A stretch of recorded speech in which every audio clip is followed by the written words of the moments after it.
Income tax department వాళ్ళని పారదర్శకంగా ఉండమని మనందరం మనస్ఫూర్తిగా కోరాలి.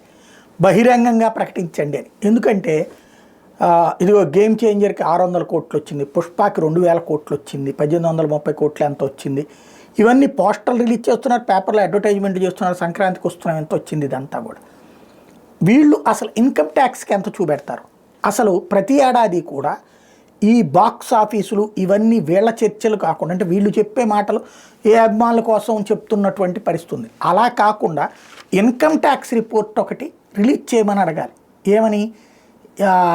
ఈ ఏడాదిలో రిలీజ్ అయినటువంటి సినిమాలు, టాప్ సినిమాలు ఏవైతే ఉంటాయో ఆ సినిమాల వాళ్ళు ఆ సినిమా నుండి సంపాదించిన ఆదాయం కింద ఇన్కమ్ ట్యాక్స్కి ఎంత చూపెట్టారు. ఎందుకంటే ఐటీ వాళ్ళు వెళ్తున్నారు, రైడ్ చేస్తున్నారు, ఏం చేస్తున్నారో తెలియదు, ఏం జరుగుతుందో తెలియదు. ప్రతిసారి విలువైన డాక్యుమెంట్ స్వాధీనం చేసుకున్నారు, ముఖ్యమైన డాక్యుమెంట్ స్వాధీనం చేసుకున్నారు అంటారు.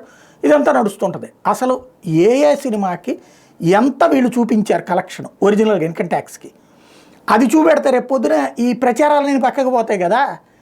అసలు విషయం వాళ్ళు ఎంత చూపెడితే అదే కదా నిజమైనటువంటి ఆదాయం అన్నట్టు.